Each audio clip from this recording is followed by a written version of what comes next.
Maquiavelo frente a la gran pantalla, una obra escrita por Pablo Iglesias. El líder de Podemos da rienda suelta a ideas como esta. La diferencia entre un terrorista y un patriota, la diferencia entre los presidentes que pasan a la historia y los que mueren ahorcados, es sencillamente la diferencia entre la victoria y la derrota. La política debe ser intolerante con cualquier violación de los derechos humanos. Esta personalidad que es dominante, pues tiene una ética de un revolucionario, una visión mesiánica de su papel en la sociedad. El ego es una cosa clave para escribir y en el caso de mi vida clave para vivir. Las democracias no necesitan de sujetos revolucionarios. La democracia necesita de líderes honestos, honrados. Que tuviera que venir un británico a hacer una película como Tierra y Libertad, en la que por primera vez se dice que la revolución es algo bueno, tiene narices. En su obra, Pablo Iglesias pide un cine que ajuste cuentas con la guerra civil. Opina es injusto con el bando republicano.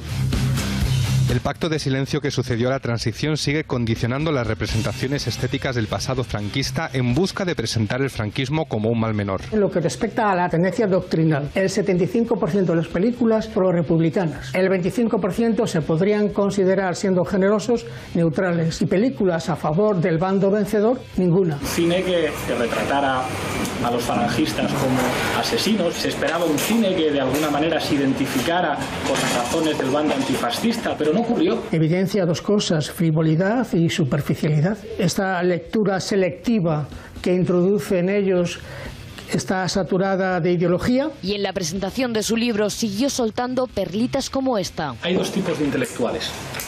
Hay un tipo de intelectual con camisa a cuadros que te lleva a su casa, te pone un disco de Silvio Rodríguez e intenta tocarte las tetas. Y luego están los intelectuales con poder, que son los intelectuales interesantes. La política es acumular poder.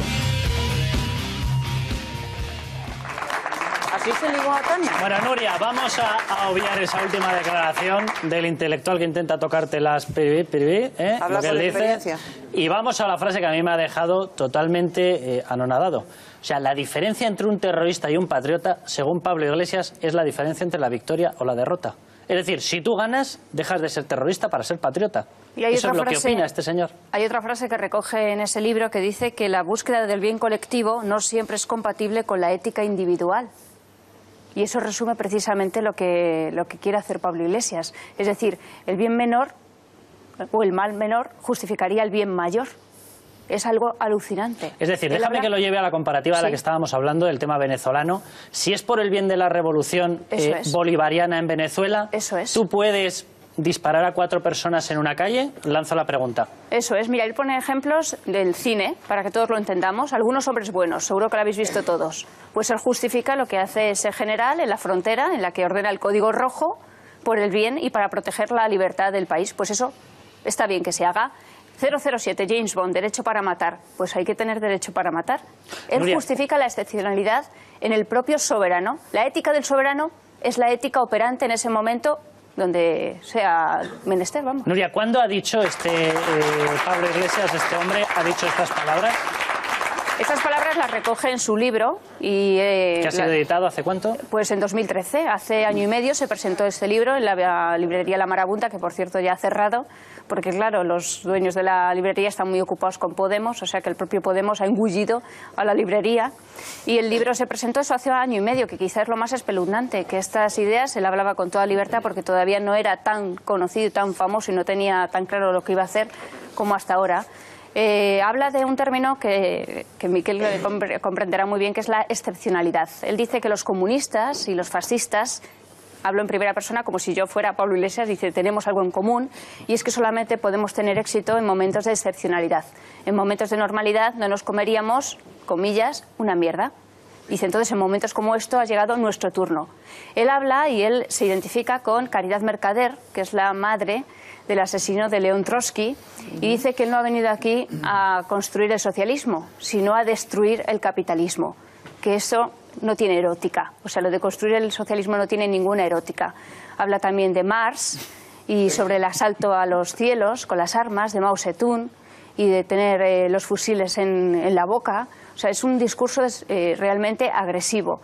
Y a mí me recordaba otra película, leyendo el libro, que no aparece, pero que a mí me gustó mucho, que es Batman Begins. Y es que hay un malvado que decide en un momento destruir Gotham, porque Gotham ha llegado a un nivel de corrupción que ya no puede salvarse y entonces hay que destruir a toda la población y a toda la ciudad. Pues eso un poco resume el pensamiento de Pablo Iglesias. Él piensa que esto ya llega a un nivel que es mejor quemar y empezar de cero y empezar a construir, por supuesto, con sus valores. Sodoma y Gomorra, vamos, una cosa humilde. Yo aún recuerdo una de las intervenciones cuando Pablo Iglesias decía lo que de verdad piensa, que es, por ejemplo, lo que piensa Enrique. Ahora se callan y es todo mucho más aburrido. Por eso se agradece que venga gente como Enrique a demostrar cuál es el verdadero pensamiento de Podemos y no esta versión light, esta Coca-Cola cero que nos están intentando vender últimamente. Pues bien, yo recuerdo a Pablo Iglesias diciendo una cosa así, tan bonita, decía algo así. Estamos construyendo ese contrapoder que cuando a un chaval le da por sacar una pistola, la sociedad le apoya y está ahí para él. Ese es el tipo de cosas que decía Pablo Iglesias hasta no hace mucho tiempo. Se refería a los terroristas de Resistencia Gallega, se quejaba de que, bueno, habían detenido a 2 chavales por esa cosa tan pequeña como sacar una pistola, y él defendía que en España hace falta un contrapoder que proteja a quien anda con una pistola por ahí perteneciendo a banda armada. Luego se quejan de que efectivamente ha habido quien les ha querido relacionar con cierto apoyo, con cierta simpatía por algunos grupos terroristas, y la verdad, recordando aquellas declaraciones sobre cómo hay que proteger al chaval que saca una pistola, no me extraña que algunos acabaran haciendo ese tipo de declaraciones, y a mí me da un poco de miedo, la verdad. Diego, tú has estudiado el tema venezolano y tú has estado hablando con gente de allí y has recopilado la información de cómo están viviendo en estos momentos. Te he visto antes, cuando estábamos en el programa, que estabas poniendo una cara de no caber en la silla en la que estabas y de tener unas ganas locas de contestar. Bueno, estaba de pie, ya no me podía sentar y tenía ganas de venir a decirle aquí a Enrique que la verdad es que, por ejemplo, tomando como referencia los datos del Banco Mundial, en concreto los datos que se han publicado para el año 2013, que son los últimos datos oficiales, la pobreza en Venezuela ha aumentado un 25%, pero es que voy un paso más allá. El salario mínimo en Venezuela nos han dicho durante mucho tiempo que era muy alto y efectivamente era 600 euros y, bueno, casi parecía comparable al de España, ¿no? Que bien vivían estos venezolanos que se podían permitir un salario mínimo de 600 euros. Pues bien, esta cifra, ¿por qué se explicaba? Pues porque tenían un cambio oficial en su moneda tan artificial que una vez el régimen ha tenido que admitir cuál es el valor real del bolívar, resulta que el salario mínimo venezolano, ¿saben a cuánto asciende? A 70 céntimos de euro al día, es decir, miseria absoluta y una situación de carestía que cada vez afecta a más personas. Como en Cuba vivimos, es que es la misma trayectoria que la Cuba castrista. La verdad es que, Enrique, yo cuando te he visto entrar esta noche al plató de La Marimorena, la pregunta que te iba a hacer es ¿cómo es posible que diciendo lo que has dicho en los últimos tiempos no te hayan echado definitivamente de Podemos? Ya sé por qué ha ocurrido eso. Ha ocurrido porque esta noche aquí has demostrado que has justificado por omisión la amenaza, la tortura y la muerte en Venezuela exactamente de la misma forma que Pablo Iglesias. Exactamente de la misma forma que Pablo Iglesias. Y he reprobado esas manifestaciones del embajador lo que Pablo Iglesias, en la Organización de Estados Americanos. Enrique, todos te hemos escuchado. Lo que Pablo Iglesias en el Parlamento Europeo, tú lo has hecho aquí en un plato de televisión. Pero déjame que te diga una cosa. Tú eres una persona que has dado clase en la universidad, que has investigado, que has estado en Cambridge, que has estado en Lovaina, que has estado en Maryland, Estados Unidos. ¿De qué te ha servido esto? De verdad, te lo digo con todo el respeto. ¿De qué te ha servido? Menos mal que lo dices con respeto. Para tener una perspectiva más amplia sobre el mundo. Te estoy pidiendo que nos lo expliques, porque lo que me estaba preguntando es, poniéndome ahora mismo... Te escucho. Bien, te escucho, Enrique, porque me interesa mucho. Porque es que lo que hemos escuchado aquí, que nos has estado relatando, no me parecía la realidad de Venezuela. Era una cosa de ciencia ficción. Pero yo me estaba preguntando ahora mismo, en la piel de un espectador que está en el sofá de su casa, ¿cómo se imagina ese espectador que sería este país si lo pusiésemos en manos de gente como tuvo Pablo Iglesias? Pues sería un país con respeto de los derechos humanos, con muchísima más justicia social, con muchísimo más empleo, con mejor salud pública, con vivienda para todos. Estos son algunos ejemplos de cómo sería ese país. Ya.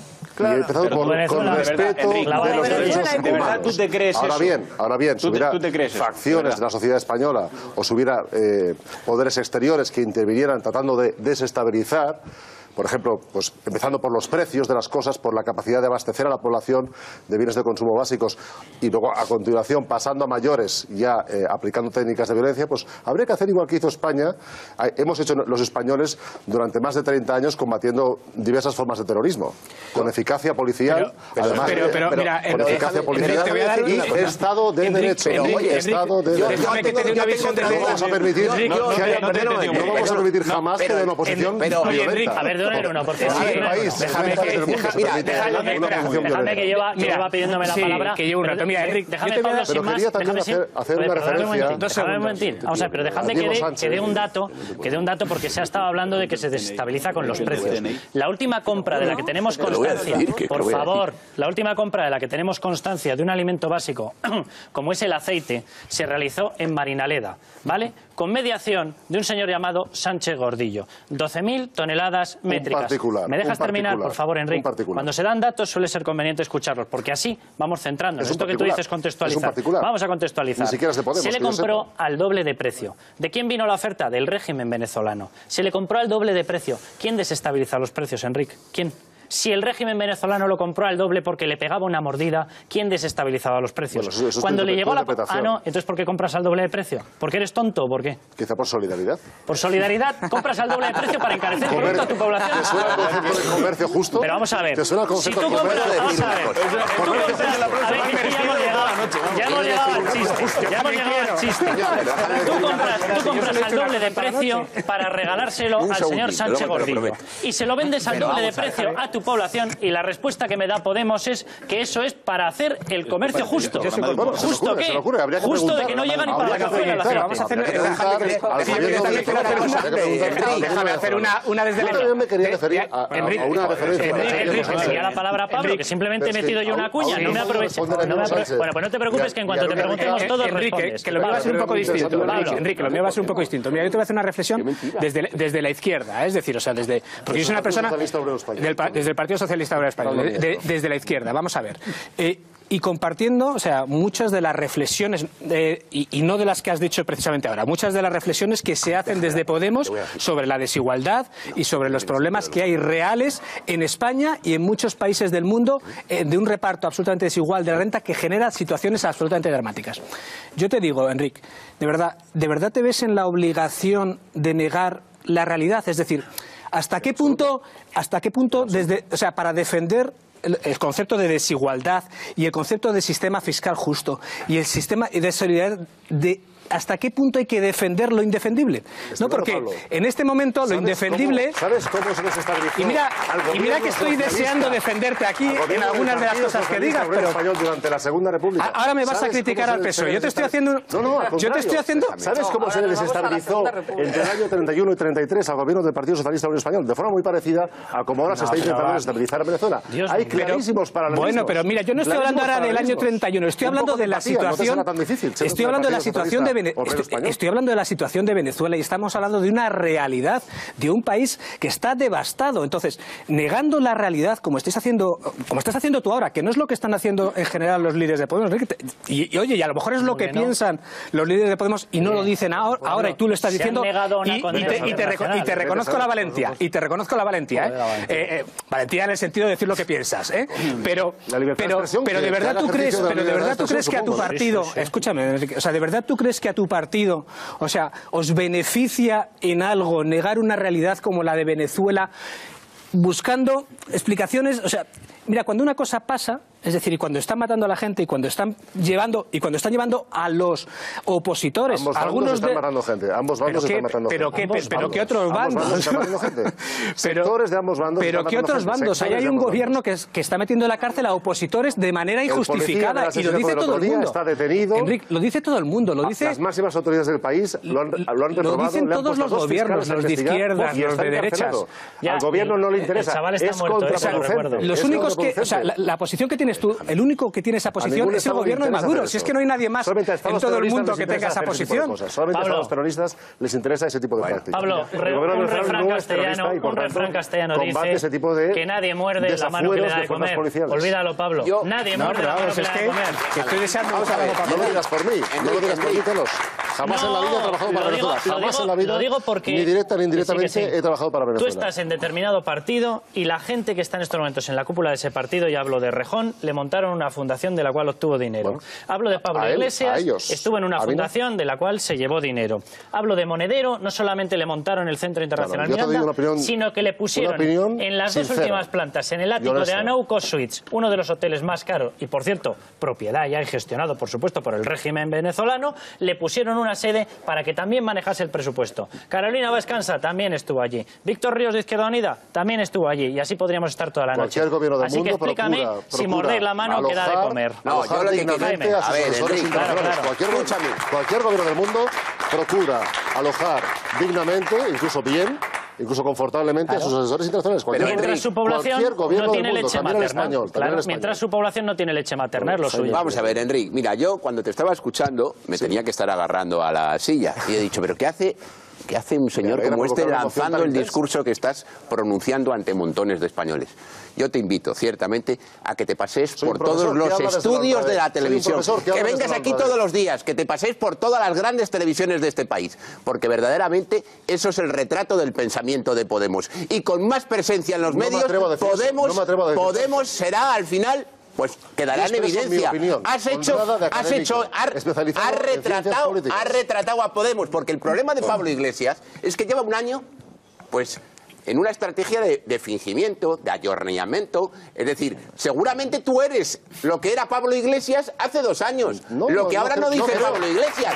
Por tanto, bienvenido Podemos. Yo no firmaría el ensayo que antes nos ha resumido, nos ha reseñado Nuria. Si en lugar de decirlo tú, lo dice Monedero, Íñigo Errejón, Carolina Vescanza y Pablo Iglesias en una rueda de prensa a 4, al día siguiente se acaba Podemos. Nuria. Al día siguiente se acaba Podemos. Bueno, ¿eso crees tú? A veces oímos a la oposición de Venezuela hablar de la situación que están viviendo los venezolanos. Yo, Enrique, te cuento la situación que están viviendo los familiares. Escuchamos a una parte de la oposición. Disculpa, te cuento la situación que están viviendo los familiares de una persona muy allegada a mí. Está allí su madre, su hermana y el hijo, que tiene 14 años. Bueno, la orden que se ha dado es de disparar ya contra cualquiera que se manifieste. Esa es la orden que se ha dado desde la semana pasada. Entonces el chaval ya no va al instituto, ya no puede ir al instituto porque no dudo que ella te ha dicho eso, que ella cree eso, pero no lo creo. Nuria. Puede que no lo creas, pero te lo digo porque es que me toca cerca y además lo sé de primera mano y además hay muchas dificultades para poder hablar. Esta conversación, Nuria, dalo por imposible, porque es que está diciendo no lo creo antes de que lo digas. Entonces yo creo que me sumo a lo que está diciendo Jaime. Queremos una demostración de lo que es capaz de hacer Podemos. Es capaz de decir no lo creo antes de escuchar lo que vas a decir. A ver qué más dice. Los militares están en la calle. A ver qué más dice. Esa parte no la creo. Pero a ver qué más dice. Es así, Enrique. Y si tuvieras... No lo oigo bien ahora. Digo que es así. Si tuvieras un chaval, un hijo de 12 o 14 años allí en Venezuela, estarías ahora mismo deshecho. Tienen en una tarjeta de racionamiento. La madre puede usarlo los martes, la hija puede usarlo los sábados. El otro día les dijeron que había pollo, se fueron para allá, estuvieron esperando en la cola 4 horas y era mentira, no había pollo. O sea, están peor de lo que te puedas imaginar. Lo que yo no sé si es que eso se justifica, es decir, esto es necesario para poder conseguir ese bien mayor del que yo hablaba antes. Es decir, la población tiene que estar así para que vuestras ideas, vosotros que además sabéis tanto y estáis tan iluminados como nosotros, Pablo Iglesias, que sabe también ver lo que sucede en el cine, que eres iluminado realmente por la verdad. Entonces, claro, todos nosotros no lo sabemos y quizá ese es el precio que tenemos que pagar todos para que vosotros consigáis ese mundo.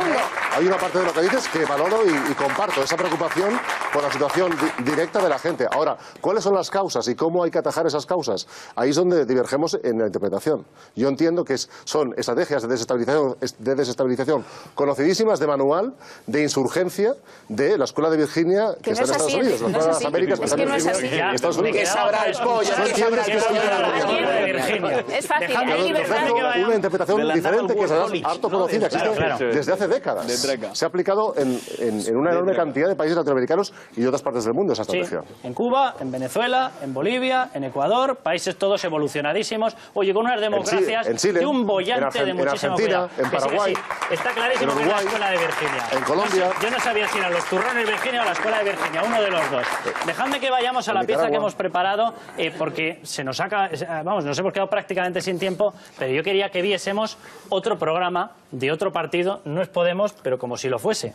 Lo digo porque la propuesta fiscal que está lanzando el Partido Socialista es literalmente increíble.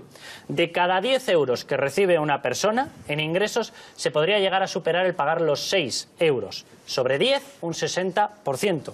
¿vale? Pero eso solamente en fiscalidad directa. Luego súmenle ustedes el IVA, súmenle los impuestos especiales, súmenle el IBI, súmenle lo que pagan en la compra de un piso. Es decir, podrían llegar al 80% con toda tranquilidad. 8 de cada 10 euros. Eso lo está lanzando en estos momentos el responsable máximo económico del Partido Socialista, Manuel de la Rocha. Se ha quedado tan ancho. Desde luego esto de competir con Podemos es una cosa increíble. Atención al vídeo. El azote contra los ricos era la gran premisa de Pablo Iglesias. Vamos a introducir, señor Rajoy, un impuesto sobre la riqueza. Un impuesto sobre la riqueza, sí. Está bien que haya ricos, pero necesitamos que sean razonables y que paguen impuestos como los demás. Pero se le ha unido un nuevo partido. Los socialistas también ven con buenos ojos subir los impuestos a las rentas más altas. Y por tanto yo me comprometo a no subir los impuestos a la clase media y sí a que paguen más quienes más tienen. El equipo que lidera Pedro Sánchez quiere emular a los de Podemos. El nuevo gurú económico del PSOE, Manuel de la Rocha, propone crear un nuevo modelo de IRPF. Gravamen al patrimonio, recargo a las rentas del capital y fin del límite del 60% en la fiscalidad personal. Lo que de la Rocha denomina acabar con el vaciamiento del impuesto del patrimonio. Una medida que en regiones como la de Madrid supondría un varapalo para las familias. Un nuevo impuesto que, según de la Rocha, permitiría mejorar la recaudación, pero a costa de un nuevo tributo capaz de hacer que cada persona pague al fisco más del 60% de sus ingresos anuales. ¿Buscan los socialistas atrapar el voto radical de izquierdas que les está quitando el partido de Pablo Iglesias? Diego Sánchez de la Cruz. Yo había escuchado siempre, ya me parecía exagerado, decían un 50% es el máximo del límite. Lo dijo el Tribunal Constitucional alemán. Cualquier cosa que sobrepasase cobrar más del 50% en impuestos era confiscatorio. El Partido Socialista habla del 60% y solamente sobre los ingresos. A partir de ahí sumémosle el resto. ¿Nos hemos vuelto todos locos, Diego? La verdad es que parece que sí. Parece que la voracidad recaudatoria de los políticos españoles, en su gran mayoría, no tiene límites. Tenemos a Podemos azuzando con una propuesta que básicamente nos dejaría un agujero fiscal de 145.000 millones y ahora de repente aparece el PSOE con unas ideas que son parecidas a las que traía el Partido Socialista francés hace 3 años. ¿Qué pasa? Que el Partido Socialista francés ya se ha dado cuenta de que con aquello no iban a ningún lado. Esta misma semana, en las páginas de Expansión, el secretario de Economía del PSOE, Manuel de la Rocha, confirmaba una serie de medidas que ya empezó a apuntar en noviembre y que habíamos publicado ya entonces en Libertad Digital. Entre ellas, por ejemplo, que las rentas altas, y ya sabemos que el criterio de rentas altas no es precisamente el de la lista Forbes, sino el de personas con un nivel de ingresos que podemos considerar medio alto, pero desde luego no millonarios, que paguen una fiscalidad por encima del umbral del 60%, lo cual sin duda es confiscatorio, generaría un agujero fiscal terrible por la fuga de esos contribuyentes, que ni siquiera tiene que ser física, porque hoy en día a golpe de un botón podemos mandar nuestro dinero a otro país de la Unión Europea, cumpliendo con todas las leyes y normas y ahorrándonos ese palo fiscal adicional.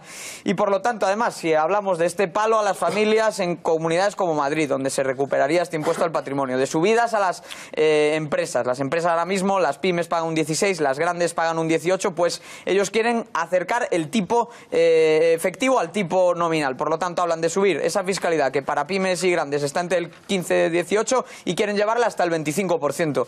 Impuestos ambientales, nos quieren subir los impuestos al alcohol y yo le pediría al Partido Socialista que recapacite, que la fórmula no es competir con Podemos a ver quién confisca más dinero a los españoles. La fórmula para salir de la crisis es romper con tantos años de continuas subidas de impuestos por parte primero de Zapatero, después de Rajoy, y si les dejamos nos van a dejar secos, nos van a dejar el bolsillo seco. No es la vía para el PSOE ni para ningún partido. Mira, lo primero, a tranquilizarte a ti, que te veo un poco preocupado, tú te puedes estar tranquilo, porque la subida de impuestos que propone el Partido Socialista no va a afectar a ninguno de los que estamos aquí. Porque la medida que propone el Partido Socialista es para los grandes patrimonios y para las grandes fortunas. Porque la realidad de España, y en eso sí que estoy de acuerdo, fíjate, lo que acaba de decir Pablo Iglesias, que en España pagan impuestos las clases medias y las clases bajas, y los grandes patrimonios no lo hacen. No es que paguemos muchos impuestos, es que unos pagan muy poco y otros pagan mucho. Y el impuesto, fíjate, el impuesto ese de que habéis hablado del 60% sobre la riqueza, ¿sabes qué mínimo exento tiene? 700.000 euros. Es decir, quien tenga menos de 700.000 euros no va a pagar. ¿Y cuánto pagaría? Pero no de renta, ¿Pero cuánto pagaría? No, estamos hablando del de la riqueza. Bueno, de ese 60% que os habéis inventado, porque no hay ninguna propuesta del Partido Socialista. Mira, Pablo. Vamos a ver, no tenemos tiempo ahora de mostrarte el documento de Manuel de la Rocha. El próximo día lo traemos. Métete porque... Pero si me lo sé en memoria, el documento de Manuel de la Rocha. Si me acusas de mentir, escuchas mi respuesta. No es de mentir. O sea, no sé si me acusas de mentir, escuchas mi respuesta. Vale. Léete Expansión, que debería ser tu obligación antes de hablar. Mira, se puede hablar, Pablo. Sí, pero sin descalificar, porque es que sin descalificar... ¿Y llamar mentiroso qué es, Pablo? No, es que habéis dado un dato, pero ese 60% de qué es, el 60% de qué, de la renta. Pero si yo me sé de pe a pa el documento de Manuel de la Rocha, hombre. No ves que yo estoy todos los días mirando, no ves que yo soy economista y no ves que yo estoy todo el día mirando los papeles del Partido Socialista. Lo que pasa es que cogéis aquí, dais el 60%, no explicáis de qué es el 60% y al final queda un totum revolutum que genera confusión. Y yo os lo estoy explicando ahora. Os estoy explicando cuáles son los límites para el impuesto sobre la riqueza del que habéis hablado sin dar detalles y os estoy diciendo, los de menos de 700.000 euros no pagan, más la casa. Es decir, se deduce 300.000 euros de la vivienda habitual. ¿Cuánto pagaría el que gane 60.000 euros? Tú puedes estar tranquilo también, no te preocupes, que a ti tampoco yo estoy absolutamente intranquilo viendo. Es más, con esos ingresos adicionales que se van a conseguir, seguramente podremos A, dar más servicios públicos, B, bajar la presión fiscal en las rentas medias y bajas, que son las que están soportando toda la presión fiscal. Oye, y si vosotros queréis defender a los patrimonios de más de 1 millón de euros, pues fenomenal, pero no lo entiendo. O sea, no entiendo que estéis aquí defendiendo a los demás. Que paguen justamente sus impuestos. Pablo, ¿y yo qué queréis que os diga? ¿Que eso es malísimo? Pues mira, Pablo, una cosa pues es lo que proponemos en el Partido Socialista. Y después de lo que has dicho tú, ¿por qué resulta que el responsable máximo del Partido Socialista no ha pronunciado nunca bajar los impuestos? Ha dicho, se los subiremos a los que más ganan. Oye, no sabía yo que tomar vino solamente lo tomaban los que más ganan. No sabía yo que emitir CO2 por darle a la llave del coche solamente lo hacían los que más ganaban. Porque habéis dicho que le vais a subir los impuestos. Lo que hemos dicho es que vamos a redistribuir la carga fiscal, que es lo que necesita este país. Bueno, nos hemos quedado...